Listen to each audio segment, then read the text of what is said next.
दोस्तों, आप तो इस बात को जानते हैं कि हमारे भगवान श्री कृष्ण कितने बड़े लीलाधर थे। वो हर बात पर मजाक किया करते थे, चाहे वो कितनी ही गंभीर से गंभीर समस्या में क्यों ना हो। उनके चेहरे की हंसी कभी कम नहीं होती थी। तो ऐसे ही एक बार भगवान श्री कृष्ण ने एक कुबड़ी औरत को सुंदरी बोल दिया, तो वो कुबड़ी औरत भगवान श्री कृष्ण पर अत्यधिक क्रोधित हो गई और उन्हें गुस्से से देखने लगी। फिर भी भगवान श्री कृष्ण उनका मजाक करते रहे। उन्होंने कहा कि सुंदरी, तुम्हें इतना गुस्सा शोभा नहीं देता। आखिर कौन हो तुम सुंदरी, जो इतने क्रोध में भी तुम इतनी सुंदर लग रही हो। तो कुबड़ी औरत क्रोधित होकर भगवान श्री कृष्ण को बोलती है, आखिर कौन हो तुम निर्दयी, जो एक कुबड़ी औरत को सुंदरी बोलकर उसका मजाक उड़ा रहे हो, जो एक कुरूप कुबड़ी स्त्री को सुंदरी कह के उसकी कुरूपता की हंसी उड़ा रहे हो, जिसका लोग कुब्जा कह के उपहास करते हैं। लोगों के तानों से दुखी होकर मैं हमेशा छुप छुप कर सुनी गलियों से निकलती हूँ, ताकि ये घृणित शब्द मुझे बार बार न सुनना पड़े। फिर भी किसी न किसी घर से या कहीं न कहीं से तो ये व्यंग्यवान आ ही जाता है कि देखो ये कुब्जा जा रही है।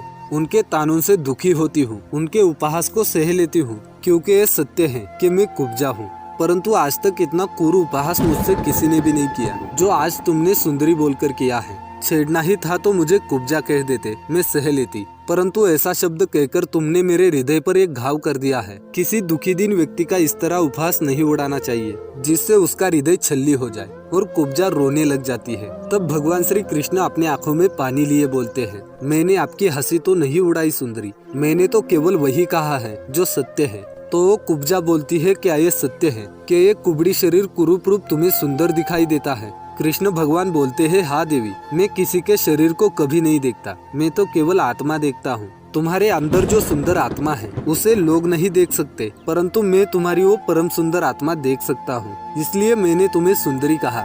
कुब्जा बोलती है, आत्मा के सुंदरता को किसने देखा है, शरीर तो कुरूप है और लोग उसे ही देखते हैं। तो कृष्ण भगवान कहते हैं, शरीर की कुरूपता और सुंदरता प्राणी के अपने कर्मों के अनुसार होती है। ये सदा नहीं रहती, ना ही सुंदरता सदा रहती है और ना ही कुरूपता सदा रहती है। बुढ़ापे में एक सुंदर शरीर भी मुरझा जाता है। जब कर्मों का समय बदलता है और पुण्य कर्म उदय होते हैं, तो एक कुरूप शरीर भी कमल की भांति सुंदर लगने लगता है, और मैं वही देख रहा हूँ। कृष्ण भगवान कहते हैं, तुम्हारे कुरूपता का अंत आ गया है देवी। जिस श्राप के कारण तुम्हें ये कुबड़ा शरीर प्राप्त हुआ था, उस श्राप की अवधि समाप्त हो चुकी है। कुबड़ी को भगवान श्री कृष्ण के शब्दों पर विश्वास नहीं हो रहा था, तो भगवान श्री कृष्ण ने उन्हें स्थिर होने के लिए कहा और मजाक करते हुए उनके हाथों से लकड़ी को खींचकर फेंक दिया। और कृष्ण ने अपने एक हाथ से उसका हाथ पकड़ा और दूसरे हाथ से उस महिला का मुंह ऊपर की ओर किया और उस कुबड़ी औरत को श्राप मुक्त करते हैं। अब वो कुब्जा एक सुंदर स्त्री में बदल चुकी थी, जिस पर वो महिला श्री कृष्ण के पैरों पर गिरकर माफी मांगती है और अपने कहे गए अपशब्दों के लिए कृष्ण भगवान से माफी मांगती है और कहती है, प्रभु आप जिस किसी के भी साथ हो उसका कभी भी बुरा नहीं हो सकता। वैसे तो दोस्तों, मैं भगवान श्री कृष्ण को बहुत मानता हूँ। क्या आप भी कृष्ण भगवान के बहुत बड़े भक्त हो? तो कमेंट में जय श्री कृष्ण जरूर लिखें और आपका इस प्रसंग के बारे में क्या कहना है हमें कमेंट बॉक्स में जरूर बताएं। और ऐसे ही और वीडियोस देखने के लिए हमारे चैनल को सब्सक्राइब कर लें।